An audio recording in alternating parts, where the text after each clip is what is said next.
All right, guys, so it's been a few weeks since we were at the annual Flashback Weekend in Chicago.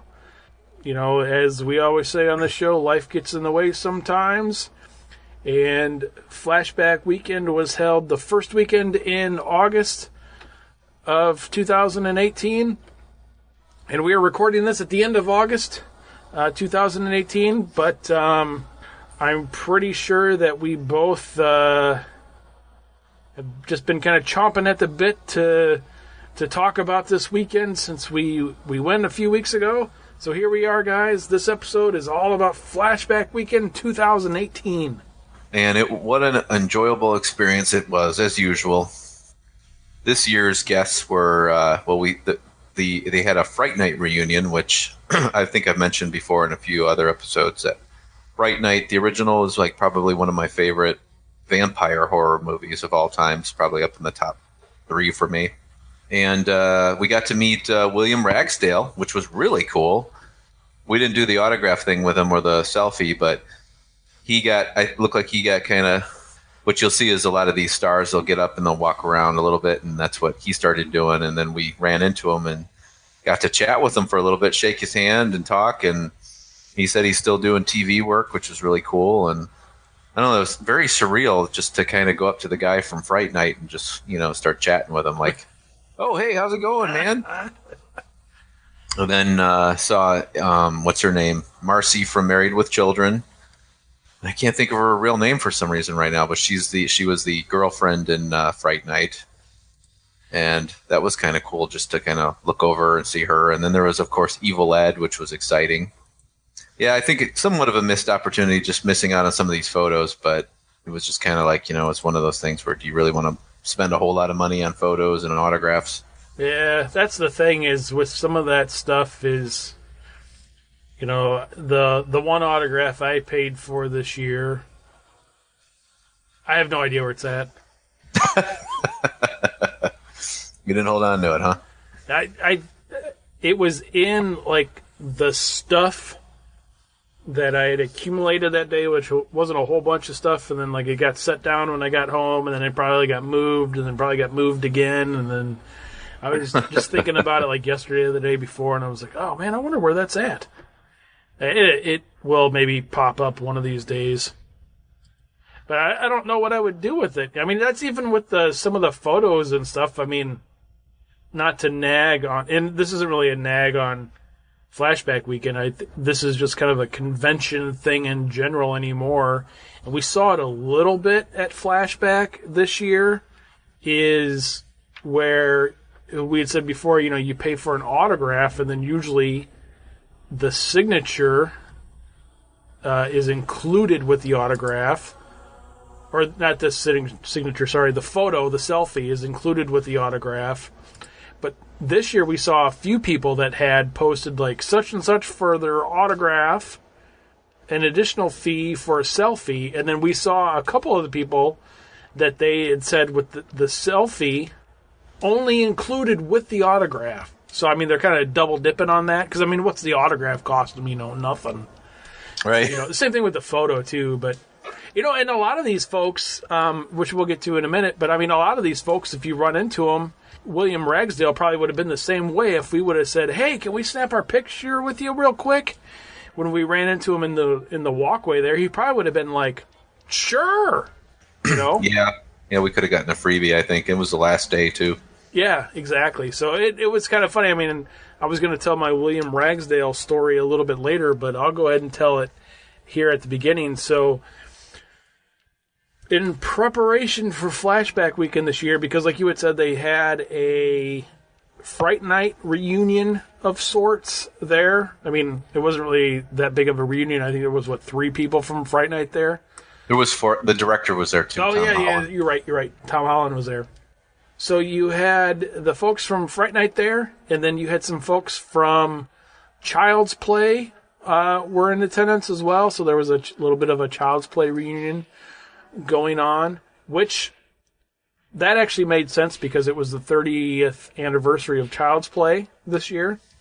And Tom Holland directed Child's Play as well, I believe. Yep, he did.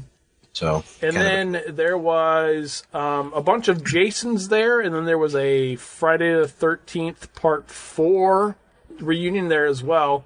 So anyway, in preparation for Flashback Weekend this year, I watched a few of the movies that were being featured with the celebrity guests at Flashback Weekend.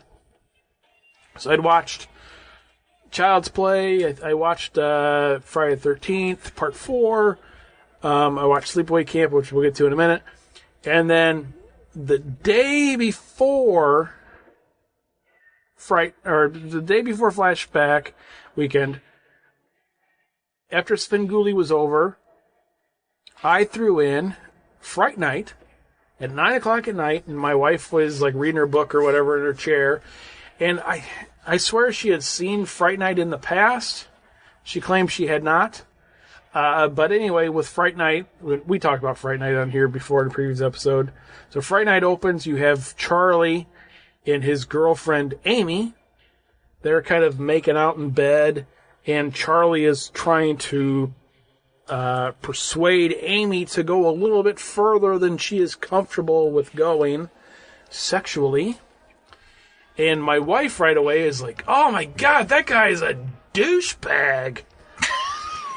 And jokingly, I told her, I was like, "Oh, well, when I see him tomorrow, I'll tell him you say that."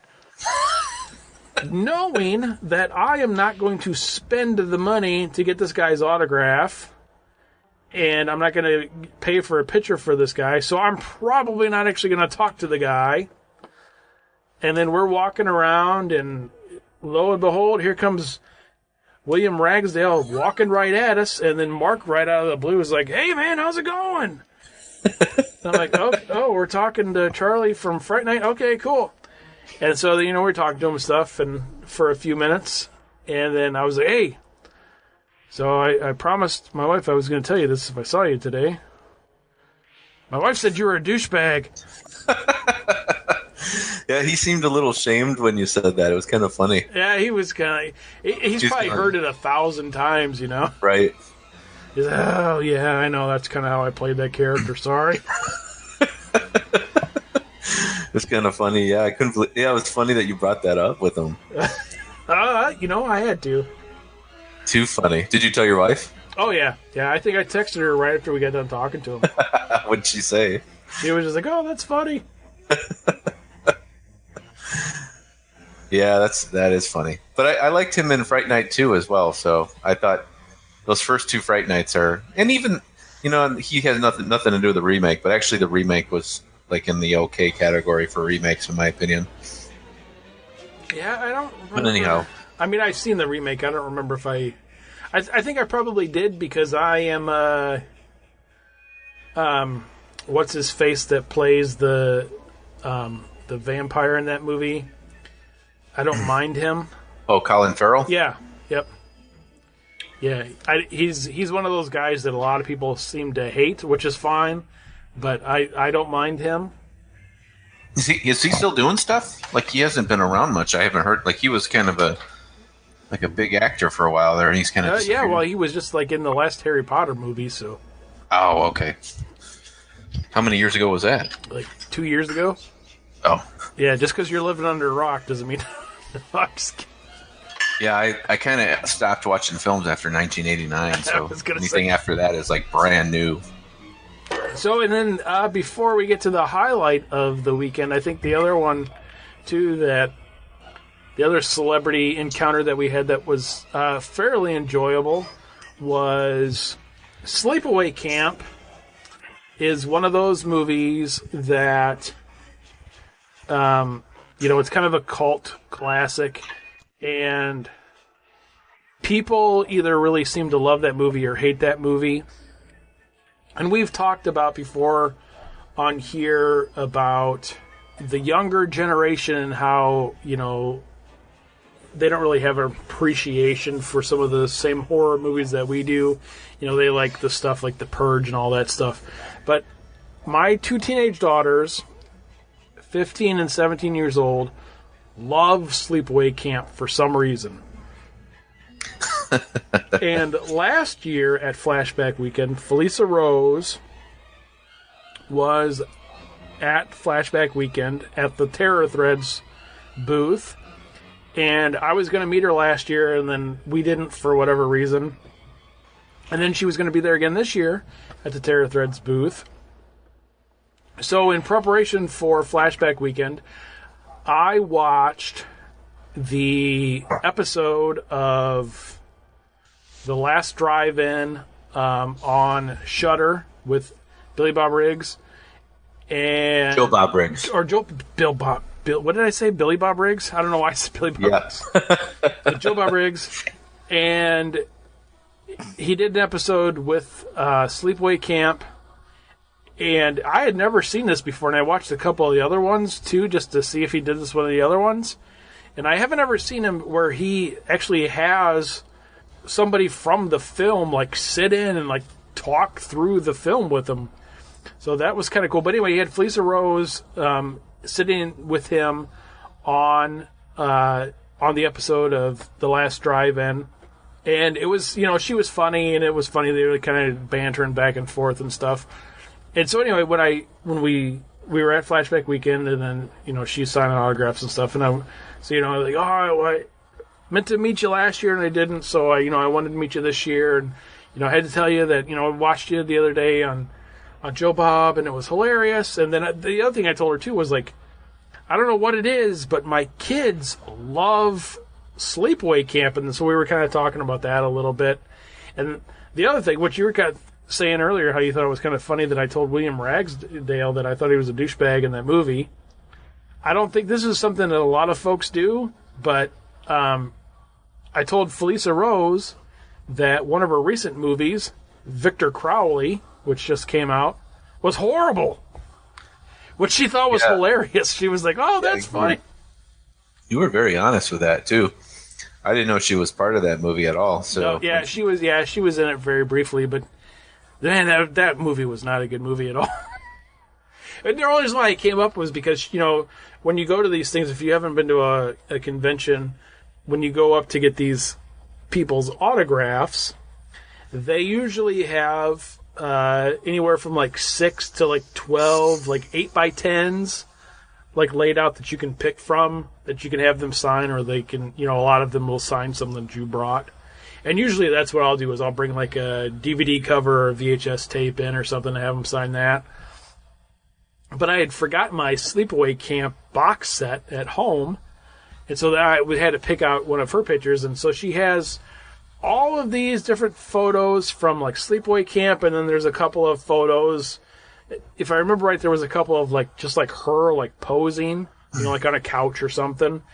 But then there was one from Victor Crowley, and I don't remember if there was any from any other like other movies in there or not. But she was like, "What do you want? Like this one from Victor Crowley?" And I was like, "Oh no." And she's like, "Oh, why not? Did you not like that movie?" And I was like, "Oh no, I did not." I'm not even thinking about it. Do you like that? I'm like, "No, I don't like that at all." And then like as I'm saying, I'm like, "Oh man, you were in that. Sorry." Oh, sorry. Yeah, you were honest with her. She was cool. Like, "Oh, why didn't you like it?" I was, because it wasn't good. And she was cool about it all too. She was she was super cool. She was like probably one of the most,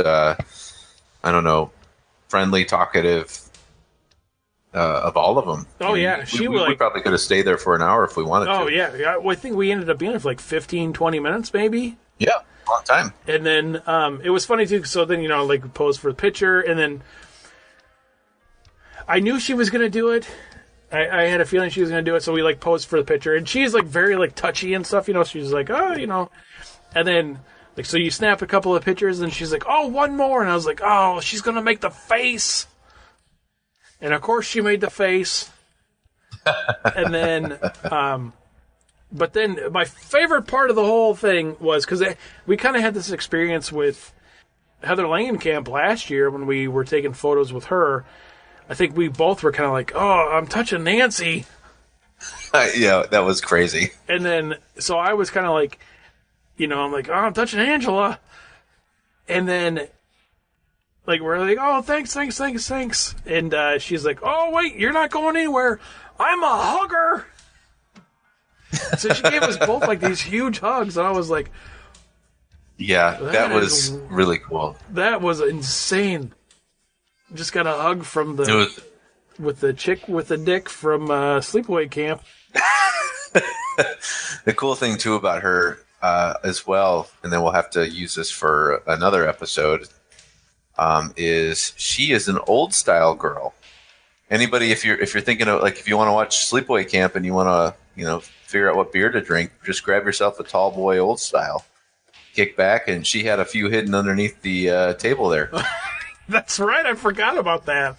Oh man, we were gonna drink some old style this episode. Oh, you should have texted me and reminded me. I forgot about it. I was thinking Blue Moon just because. Do you remember the moment that we found out about that? Do you know who came over to her table and said something about drinking? And she was like, "Oh, I got my own." Who was it? Who was it? Because I vaguely remember. And the reason why I know this is because I just watched this movie earlier today. Was she blonde? She was blonde. Was it like short? Christine Elise from Child's Play 2 had came over and talked to her. Yeah, I would not have known that. That's funny. Last year, it was 2 years ago now, we had met Amy Steele, and we were both like, oh man, there's no way that we'll ever top that experience. And then this year, we were kind of going through our routine. We get to Flashback Weekend and doing our stuff. And, we always go to lunch at the little bar in the hotel. And so we're sitting there. I think we had already ordered our food, or our food had came, or we were eating, or we were done, or whatever it was. And we're sitting there just hanging out. And then all of a sudden, Pluto from The Hills Have Eyes comes wandering up and plops down next to you. And he's like, hey, how's it going, guys? And we're like, you're that freaky guy from the movies. Yeah, it was very surreal. It was like, oh my gosh, this guy's just sat down next to us and he's going to talk with us and we're going to just sit here and absorb it all. It was a really cool experience. I mean, that guy was super cool. He was, he talked mostly about, he has some concerns about the environment, and that was kind of his main focus. It seemed like GMOs and all that kind of thing. But he didn't really talk too much about movies, really, either. Talked a little about his history and some of the things, like he had described, like some of the surgeries he had been through when he was younger. Yeah, and of course we're talking about Michael Berryman from The Hills Have Eyes, and he was in like Weird Science and One Flew Over the Cuckoo's Nest, and he was in one of my favorite bands growing up was Motley Crue, and he was in Smoking in the Boys' Room. At first, the video. You were like, he was in one of my favorite bands, Motley Crue. I was like, wait, what? He was in Motley Crue? Yeah, he was in the video for Smoking in the Boys' Room. He played the principal. Yeah, and if you're familiar with this guy, so he is Michael Berryman. He has kind of the deformed skull, like the elongated skull a little bit. No hair, so he doesn't have any eyebrows. And the thing that I never noticed until we were sitting with him, but it's all over the internet, is he doesn't have any fingernails either. I know. Is weird. And then another thing that another deformity that he has is he doesn't have any sweat glands. Yeah. Which was very interesting. Like, I had no idea. Which, could you imagine making a movie like The Hills Have Eyes and you're not able to sweat? Yeah, no kidding. Oh, man. But yeah, there's some of the stuff that he was kind of talking about that we won't share.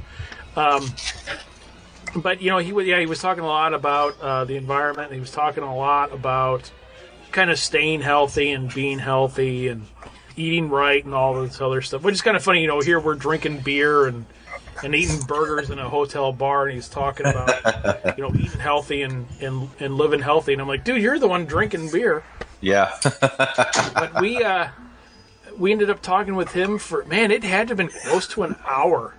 Close to, it could have been, yeah. Yeah, because you remember when he left was because they finally came and got him. Yep.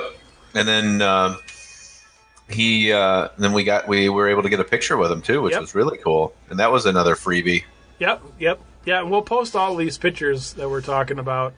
It was one of those really surreal experiences, I guess, because it's funny because Michael Berryman, to be honest with you, I didn't know his name until we met him. Because I always saw him as like, oh, it's the guy from The Hills Have Eyes, or oh, the guy from the Motley Crue video, or from whatever. And it was funny because I sent the photo of us with him to my wife, and later on that day when we came back, she was like, "Oh yeah, you guys got to meet the guy from Goonies." I'm like, "No, honey, he was not in Goonies." And she's like, "Yeah, he was the guy from Goonies." Like, no, that guy, that was a whole different person, and that was all makeup. That wasn't real. The guy from Goonies. But it was funny because he's one of those guys, like, everybody knows who he is. Everybody's seen him in something. But, like, nobody knows his name probably. Oh, yeah, because my wife and my kids even were like, oh, yeah, I know who that is. Who is that? I was, and then, like, of course, I say stuff like, oh, he's from The Hills Have Eyes. And they're like, what? Yeah, that's so funny because, like, yeah, that's the thing I think of. But then, like, I'm thinking past that, and I'm like, One Flew Over the Cuckoo's Nest. Yep. That was that he's in there. He plays one of the patients, and but it's like a really small role. But then there's like you think about it, and he's kind of he's popped in and out of a few things probably throughout the years, and I don't even know like his whole thing. But that's like the thing is like you talk about some of these, like we were talking about William Ragsdale and stuff. Like yeah, he did the Fright Night movies, the part 1 and part 2. But, he's been in, these guys, the same thing with Michael Berryman. He was making Hills Have Eyes in, the late 70s. But, I mean, he's been in stuff ever since then. I mean, he's not a lead actor, of course. But, so he ends up being one of those guys where when you see him, you're like, oh, he was in something. Yeah, I know him. So, which is really cool. And I'm kind of the same way. Like I didn't really know his name, but I mean, I was familiar with like some of the stuff he's been in, a lot of the stuff he's been in.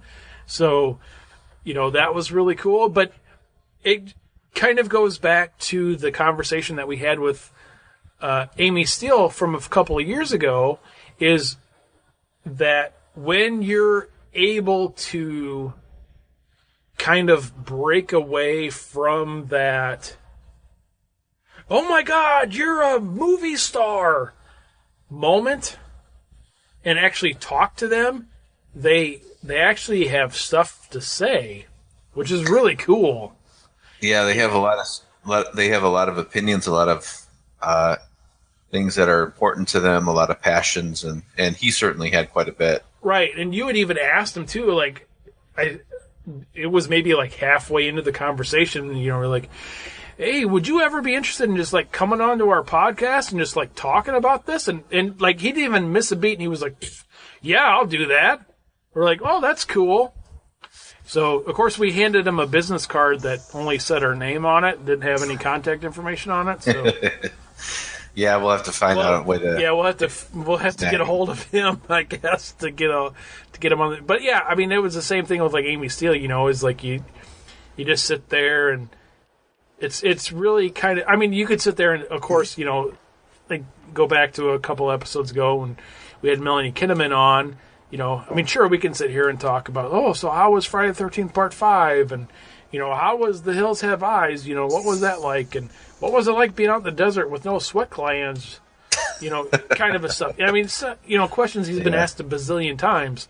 Sure. To whereas, it's really cool just to sit and, what we did, you sit and, share a beer with the guy, and, or not share a beer, but have a beer with the guy, and, and he talks, and, he was telling, he told, a couple of stuff about, eating well and stuff, but then he was talking about, some motivational speaking stuff that he has done, and, he was kind of telling us, which I thought was really cool, and I don't, if you remember this or not, but when he was kind of like telling us like some of the theories that he had about himself, and why he ended up the way he ended up and stuff. And I was like, wow, that's really cool. So Michael Berryman just told me like what he thinks, what happened to him. This is why what happened to him happened. Yeah, that's insane. And so and it makes sense when you're like, oh yeah, that totally makes sense. Right. I mean, you're just sitting there talking to, and then which will lead into our next episode that we're going to record. Is, we kind of were like, oh, so you got anything coming out? No, you didn't ask him anything coming out. You asked him if he had any movies that he liked. Any horror movies that he liked. Yeah, and so he started pumping this movie called The Evil Within. He really talked about this movie and was telling us how he thought it was like a really... He kept saying this movie from 2007, 10 years ago. It's on Amazon. Look it up. The Evil Within. And then, he was kind of talking it up a little bit. Didn't really tell us what it was about. Just told us it was a real smart horror movie. And they used practical effects. Yeah, and practical effects. Yeah, he seemed to be pretty pumped about it. So of course, we checked it out. And I'm sure you'll hear about it in the future. Yeah, unless you don't listen to us anymore after this. Unless you're like, oh, this guy's talking about the conventions. Screw that. And then, kind of a final note, I just want to say I did get to meet Ted White, who was Jason from Friday the 13th, the final chapter. And when it comes to the Jason films, I was always kind of more of a Richard Brooker, Ted White kind of Jason guy. Like like the later films where he becomes a zombie. And I know Kane Hodder fans, that's the Kane Hodder.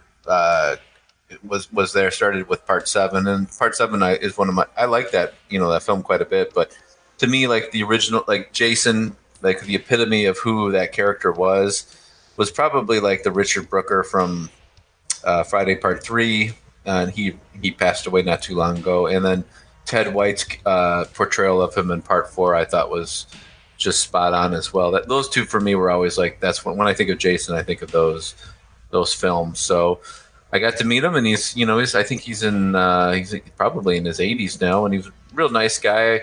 I should have talked to him more, but I was just kind of one of those moods where like, yeah, just take the picture, let's get out of here.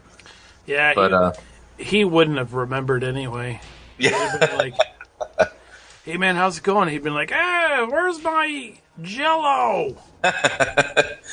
Yeah, he was. I mean, he seemed like a nice guy and kind of a grandfather type fellow. Great grandfather type fellow. Right. But yeah, we got to see. So I got to meet him. That was nice. Got a photo with him, and unfortunately, I didn't get a picture and an autograph. But I guess he was a little more pricier than the other guys. Yeah, he was one of the ones that was like charging for the. He was one of the ones that the photo was not included with the autograph, but you could buy either or. Right. So. Yeah, so I just went with the picture just because it was like, just to prove I was with the guy, and it was kind of cool.